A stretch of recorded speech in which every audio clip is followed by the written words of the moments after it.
আমি আছি নারায়ণগঞ্জ থেকে আপনার জন্য ইউনিক সব খাবার রিভিউ নিতে। বন্ধুরা আজকে চলে আসছি নারায়ণগঞ্জে সবার পরিচিত একটি জায়গায় নন্দীপাড়া বড় মসজিদের সাথেই। তো বন্ধুরা আজকে এখানে চলে আসার একটা স্পেশালি কারণ হচ্ছে যে এখানে মাত্র আপনি 60 টাকাতে এরকম একটা চিকেন বিরিয়ানি খেতে পারবেন, যেটা নারায়ণগঞ্জ আশেপাশে আমার মনে হয় আর নেই। এখানেই পাবেন একমাত্র 60 টাকায় চিকেন বিরিয়ানিটা। দেখেন এটা কোয়ালিটিটা, আমার মনে হয় যে 60 টাকাতে চিকেন বিরিয়ানি দিচ্ছে, এটা আমার মতে অনেক ভালো দিক। তবে এটা খাওয়ার কোয়ালিটিটা কিরকম স্বাদ সে বিষয়ে আপনাদের সাথে শেয়ার করবো।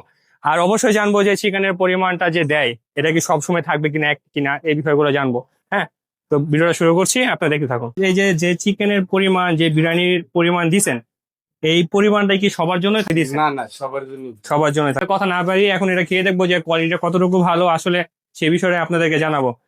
এই আপনার বিরিয়ানির পরিমাণটা দেখাই, এটা মোটামুটি আপনার 60 টাকা অনুযায়ী যথেষ্ট পরিমাণ দিছে। তো এখন এটা টেস্টটা একটু চেক করে দেখবো। তো শুরু করছি, বিসমিল্লাহির রহমানির রহিম। স্বাদের কথা যদি আমি বলি তাহলে হচ্ছে যে আসলে বিরিয়ানির যে অরিজিনাল একটা স্বাদ সেটা আসলে আপনি পাবেন না এই বিরিয়ানিটার মধ্যে। তবে হচ্ছে যদি আপনি চিন্তা করেন, গোস্তের টুকরা মোটামুটি ভালো দিছে, 1 2 3 4 টুকরা দিছে, 4 টুকরা গোস্ত সহকারে আপনার। এটা যদি দাম হিসাব করি তাহলে 60 টাকা আমার মনে হয় কমিয়ে নিচ্ছে। তবে আমার এখানে সালাদ আর লেবু দিছে, আমি তো একটা লেবু 2 টুকরা শসা নিয়ে দেখি যে টেস্টটা ঘুরে কিনা, নাকি আসলে টেস্টটা আসলে কি এরকম লাগে। তাই সেই বিষয়টা আপনার সাথে শেয়ার করি। আপনি যদি একজাক্টলি বিরিয়ানি একজন লাভার হয়ে থাকেন, যে না অনেক দূর দূর থেকে খেতে যান বিরিয়ানি, তাহলে আপনাকে বলবো যে এই বিরিয়ানিটা আপনার জন্য না। যদি আপনি এরকম হয় যে না আমি রেগুলারই বিরিয়ানি খাই, একটু কম প্রাইজের মধ্যে একটু দরকার, তাহলে আমি আপনাকে সাজেস্ট করবো আপনি এই দোকানে আসতে পারেন। এই দোকানে এসে একটু কম বাজেটের মধ্যে একটু বিরিয়ানি খেতে পারেন। হ্যাঁ, তবে খাওয়া যায় না এরকম না, তবে স্বাদের পরিমাণটা আপনার ওই পুরো লেভেলের না ভাই, এটা আপনার মাথায় রাখতে হবে।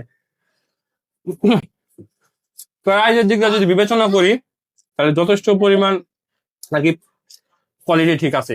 যদি প্রাইজের দিক দিয়ে বিবেচনা করি, আসলে বিরিয়ানির লগে তো প্রাইজের হিসাব হয় না, বিরিয়ানির লগে হিসাব হয় যে স্বাদের, যে কে কতটুকু ভালো দিতে পারলো সেই বিষয়টা। তবে এই দামের ভিতরে চলে আলহামদুলিল্লাহ। যারা আপনারা খেতে চান অবশ্যই আসবেন ভাইয়ের দোকান, মোহাম্মদ রুল আমিন বাবুর্চি ভাইয়ের দোকানে বিরিয়ানি, এটাতে পেয়ে যাবেন মাত্র 60 টাকাতে এই বিরিয়ানিটা। তো আজকের ভিডিওটা এই পর্যন্ত, কি নতুন কোনো ভিডিও নিয়ে আবার দেখা হবে। সেখানে সুস্থ থাকবেন, ভালো থাকবেন, আল্লাহ হাফেজ।